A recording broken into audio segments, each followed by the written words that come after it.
Second, to finish transgression, to put an end to sin, to atone for wickedness, to bring in everlasting righteousness. Look at verses 20 through 23.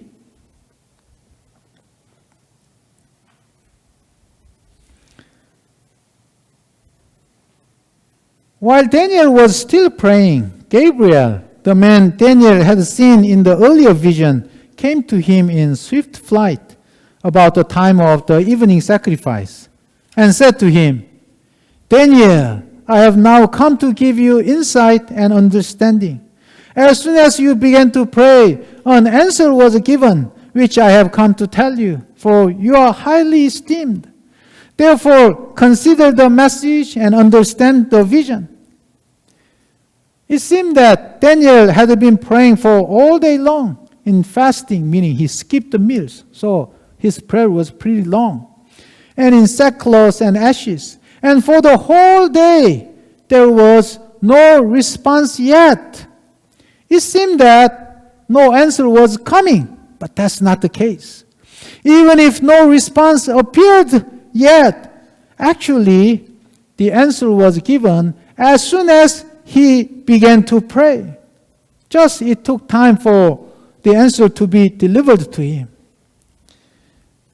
Often, we are discouraged because it seems that our prayers are not heard, for there is no visible change of the situation despite our struggles in prayer. But that's not the case. In most cases, the answer was already given to us. But it takes time. Our prayers are answered already, but it takes time until God's answer to our prayers appear to us or delivered to us. You simply order online, and then the order is accepted, confirmed. But it takes time until the product is delivered to you.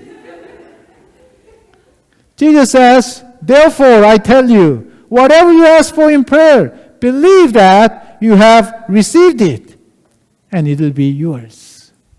So when you pray, even though there is no response yet, no answer yet, keep praying. God is working hard to deliver the answer to you. What was God's answer to Daniel's prayer? Look at verse 24. Let's read this verse together. Let's go. 77s are decreed for your people and your holy city to finish transgression, to put an end to sin, to atone for wickedness, to bring in everlasting righteousness, to seal up vision and prophecy, and to anoint the most holy. Daniel's prayer topic was for the forgiveness of the sin of his people Israel, and that God might restore them quickly. But the answer God brought was far bigger than that, far bigger than Israel people, far bigger than the Jerusalem temple. God would not just forgive their sins one more time, but God was planning to finish mankind's sin problem once for all. God showed him that he was secretly planning to put an end to humans' sin problem. Wow! Our God is an awesome God who does far more than we can ever imagine. When God puts an end to sin once for all, then no more sin problem will bother mankind, and no more wickedness will be found among people, and all people will live in everlasting righteousness, everlasting right relationship with God. Then there will be no more sacrifice, no more heartaching, no more mourning, no more regret. Instead, we will live in the bright light of God. Wow! We can come to God with true sincerity, with a purity and innocence, and enjoy wonderful time with God. This was God's secret plan of completing His redemption work. And because of Daniel's sincere and earnest prayer, God sincerely and prayed wholeheartedly, God accepted him as his co-worker and revealed his plan to him. Indeed, Daniel was highly esteemed by God. Surely, God honors those who honor him. God was going to fulfill this great grand plan with 70 sevens. Here, sevens originally meant a week because 1 week has 7 days. Then, when it was extended to a bigger concept, it became 7 years. 77, it does not mean that 77s refer to 490 years. No. But 70 7-year units. So 7 years are considered as 1 unit. And God would use 70 units of that. 70 units of 7 years. That's what God was going to use. With these 70 units of 7 years, God was going to operate the world history and complete His world redemption plan, finishing transgression, putting an end to sin, and bringing in everlasting righteousness. Look at verses 25 and 26. Let's read these verses together. 25 and 26. Let's go. Know and understand this. From the issuing of the decree to restore and rebuild Jerusalem until the Anointed One, the ruler, comes, there will be 7 sevens and 62 sevens. It will be rebuilt with a streets and a trench, but in times of trouble.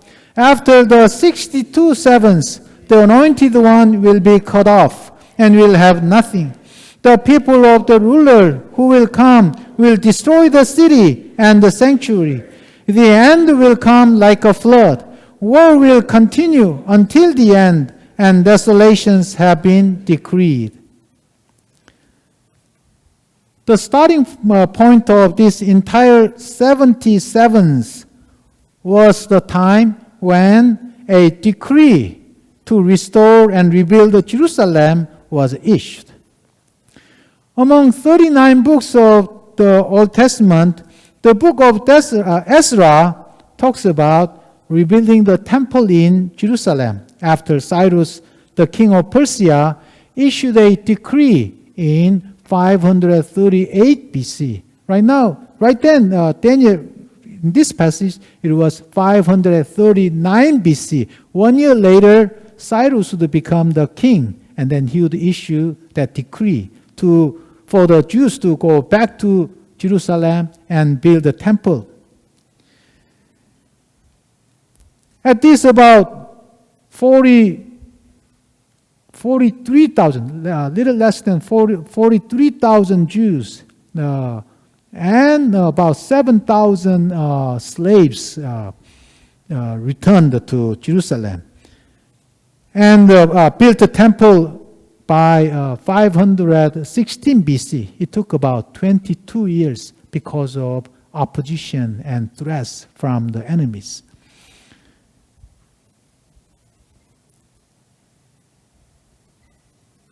In 586 BC, the Jerusalem temple was destroyed. The monarchy of Judah was gone. The kingdom of Judah was gone. That was 586 BC.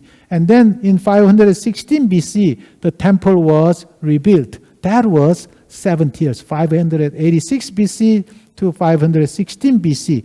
That was 70 years Babylonian exile. Thus, God's prophecy through Jeremiah was fulfilled.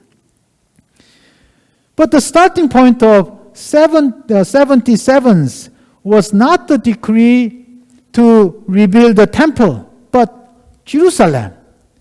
from the issuing of the decree to restore and rebuild Jerusalem. So it was a different one.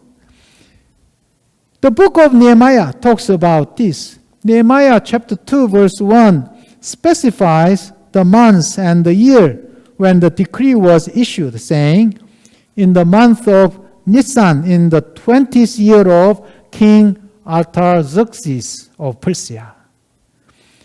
The 20th year of King Artaxerxes was 444 BC. So this year, 444 BC, was the starting point of 77s.